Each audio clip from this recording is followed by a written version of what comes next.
Should you get a tooth pulled and an implant placed on the same day? We just had an emergency patient, and what we discovered might completely change how you think about immediate implants. Hi, I'm Dr. Choi, board certified periodontist since 2011, and today Dr. Koo and I are breaking down the real truth about same day dental implants using actual x rays from today's case. We'll reveal the 7 critical factors most dentists don't discuss upfront and why that convenient one-day solution isn't always your best option.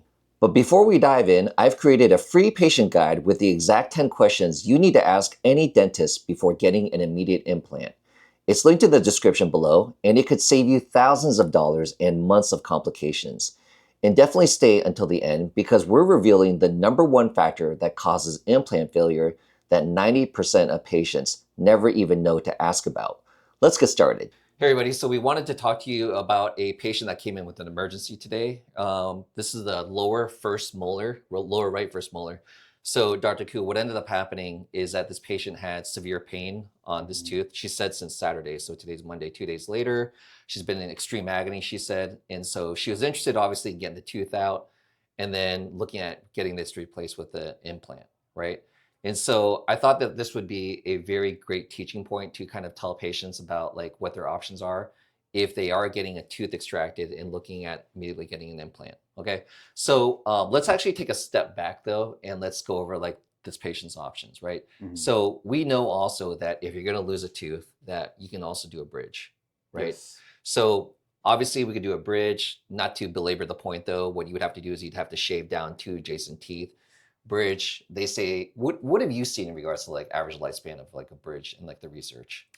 Also, it really depends on, the angulation of the teeth. Right. In this case, the teeth are looking pretty parallel, so Right. I think it might work out pretty well. Pretty good But prognosis. then we see a lot of cases where like this very far back tooth is very tipped, and then this premolar is straight. Yeah. Many times, if we put a bridge there, that bridge is gonna rock or flex. Right. So that's gonna eventually cause more issues down the road. Right. More issues under the bridge. So what you got to understand is that your jaw is basically like a lot of biomechanical factors involved, right? So all it's not just like chewing up and down, it's like a very complex jaw motion. So how long will a bridge last? And again, it's not just about getting a bridge, just like it's not just about getting a dental implant.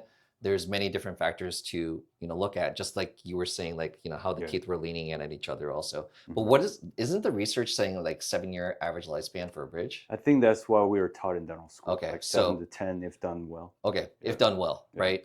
But I've seen them last a year and I've seen them last 20 years. Yes. Right. So it's a case by case basis. Obviously, who your dentist is, like all those factors are involved in regards to like, how well it's done. Yes. Is it root canaled?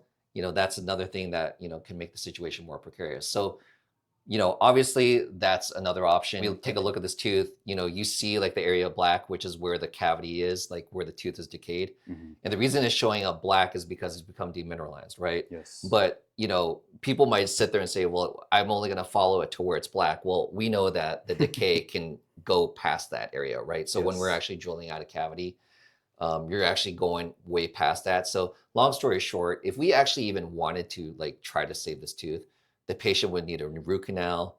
If they wanted to get a crown that's well done, that's actually going to last a long period of time, they would have to do like a crown lengthening procedure where they'd actually have to remove some bone and gum. Otherwise, we're not even going to be able to properly put a crown on here, right? Correct. Like we would, when we're capturing the impression, we don't have a clean margin to get. So basically, you would basically either have a crown that's going to fail in a few years, which we do see a lot of. Yeah. Or you would have to do a crown lengthening procedure and remove bone and gum.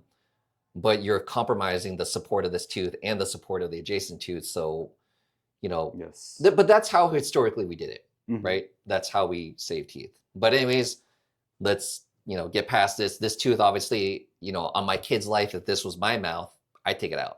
What would you do? Same. Yeah, exactly. Because, if we do root canal, by default, that tooth will be brittle. Yep. So after doing all the heroics, we don't know how long that tooth will actually last. Exactly. Maybe not even a few months. How much money would they put into that? Exactly. Right? And then we don't even know how long it's going to last. Yeah. So why not just invest that money towards like a dental implant?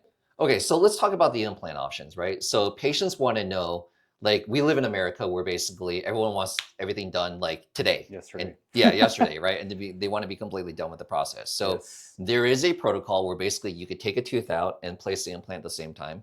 That's called an immediate implant, right? The other option is you could take a tooth out, you can bone graft it, we could let it heal, let's say 4 months, then have another surgery and place the implant, right?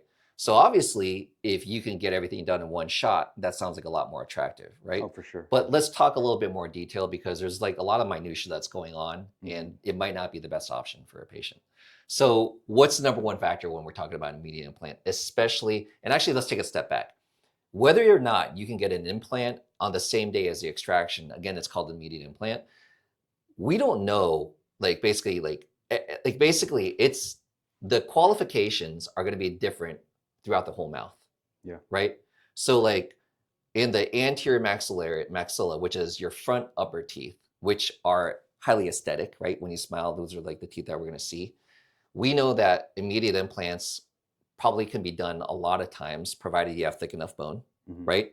However, you better be damn good about how your placement is because it can have catastrophic effects, like aesthetically, if it's not done well, right? Correct. Yeah. Okay. So that's pretty much the rule for immediate implants up front on your front teeth. Okay. Premolars, which are like these, skinnier back teeth, like more often can get immediate implants. I think so. Right? Yeah.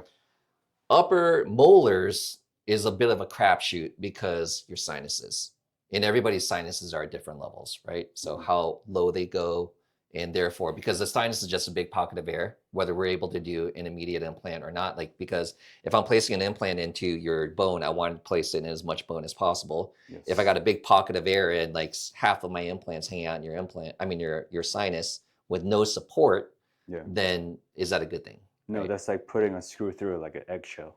Right, exactly. Right. Yeah. Or if manufacturer's instructions say if you mount this TV, they're like, hey, get 2 inches. We provided you the screws, bury 2 inches of it into the wall, but your drywall's half an inch thick, then 75% of the screw is not supported, right? Yeah.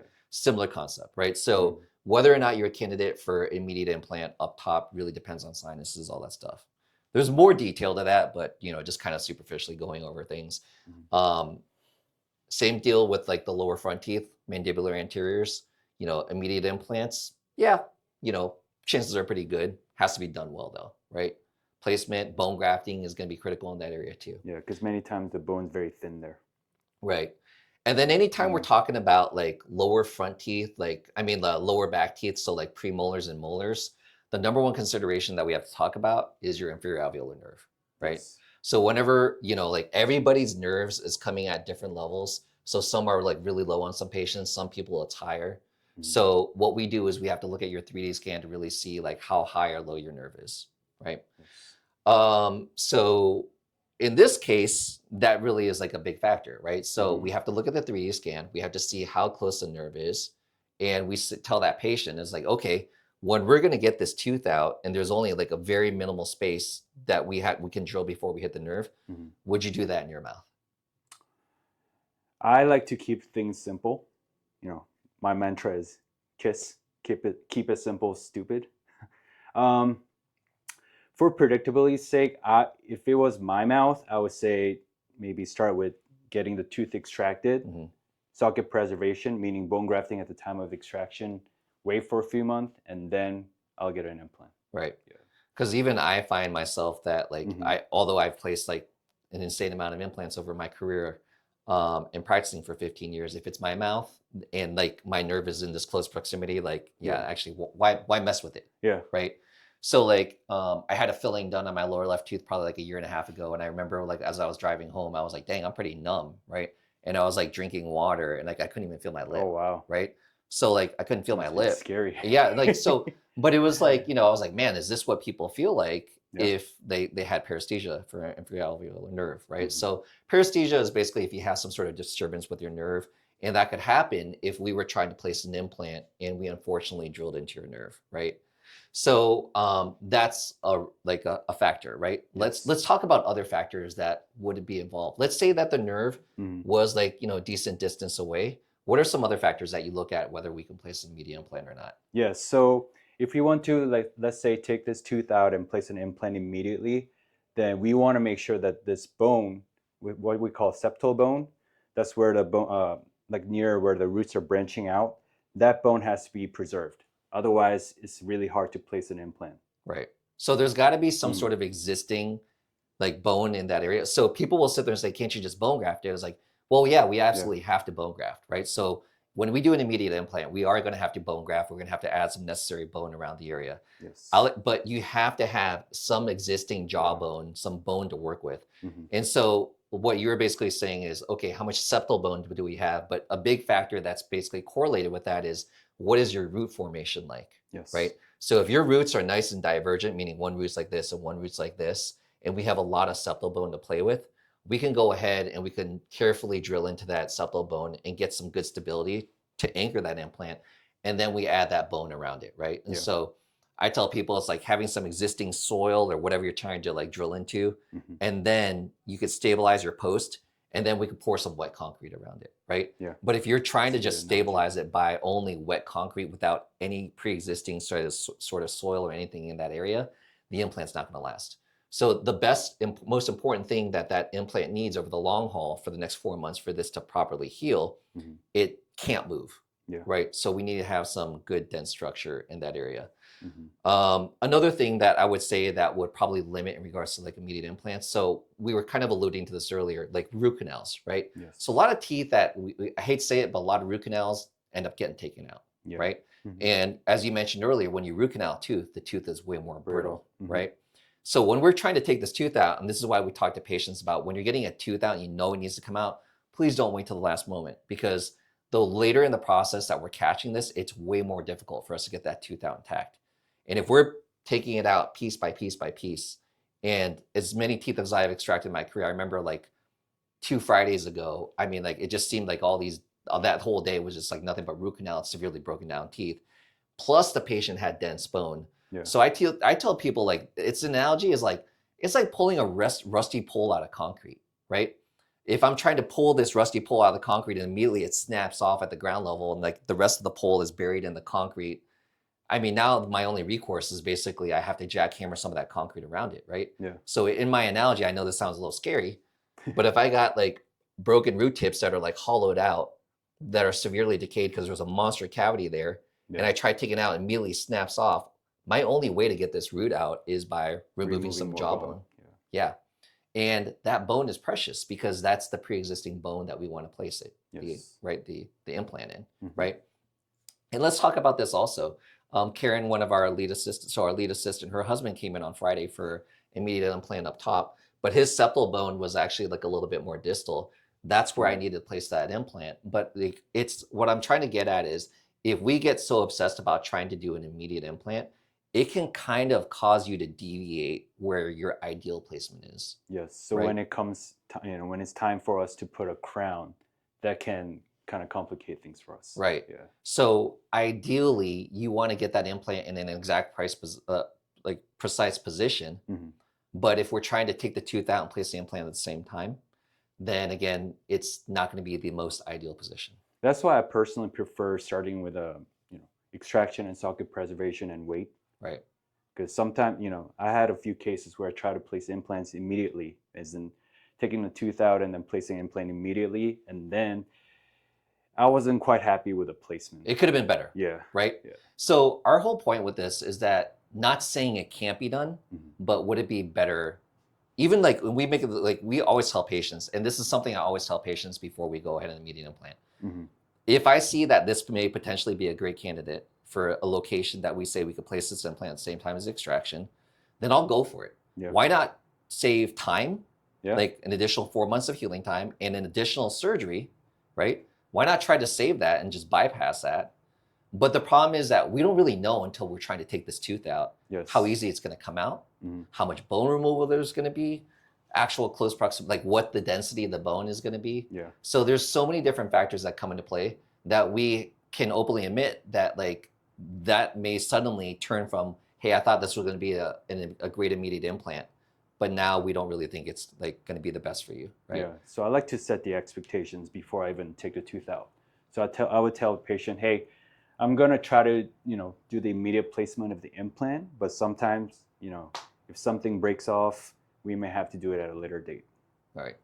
Are there any other factors that you see in regards to like your decision making for immediate implants? Yeah, so the one factor I want to add to our discussion is what we call the periapical lesion, meaning the like the lesion around the root tips. So Meaning infection. Infection, exactly. Right. I think I can clean it out pretty well, but you know, I don't think I can always clean it out perfectly. Sometimes the root formation and the way that the root courses and the infection courses, it's like a crazy pattern, like a caterpillar just, or like some sort of like worm just kind of like tore through your bone. Yeah. And for us to go in there and clean out all the infected bone is actually not that easy. Exactly. Right. So. No, I love that point because this is actually maybe the most crucial factor. Even if it is an ideal implant site in regards to the bone, if it is an infected root canal that has a big infection, you know, in my, you know, including residency, 17 years of placing implants, I've seen that one of the biggest correlations with failed implants is in previously infected root canal sites. And this was not even in immediate implant sites. Yeah. I actually was telling a patient, she came a few hours ago, I said, hey, you know, honestly, if this was my mouth, I would recommend that because she had this tooth extracted and bone grafted by another periodontist, she said back in May. Apparently they left a part of the root in, so they had to re-enter a week later and remove that and then remove some of the bone. She wasn't happy about the result. But anyways, long story short, I was telling her like, hey, if that was the history of this tooth, I would wait 6 months after, because I've seen that we can actually tell by the bone texture, right? If there's like the bone's like in the best shape. So I tell patients like, hey, if you had a heavily infected root canal site, I would wait 6 to 7 months before you go ahead and like place that implant. So yeah, I love that fact that you brought that up, because what kind of infection that are we dealing with? Now, there have been research papers that have come out and they said that it doesn't matter what type of like infection you have, that you have just as high predictability. I personally don't agree with that in my clinical experience. And, you know, that's with using, you know, whether it's frowned upon or not, using chlorhexidine or hydrogen peroxide or whatever you're using in there to help decontaminate that site, antiseptics. I personally, you know, with all my experience and what I've seen, I would actually, if I had a heavily infected root canal site, I would prefer that, again, we not only do the socket preservation, but instead of waiting 4 months, I would wait like 6 months, 6 to 7 months.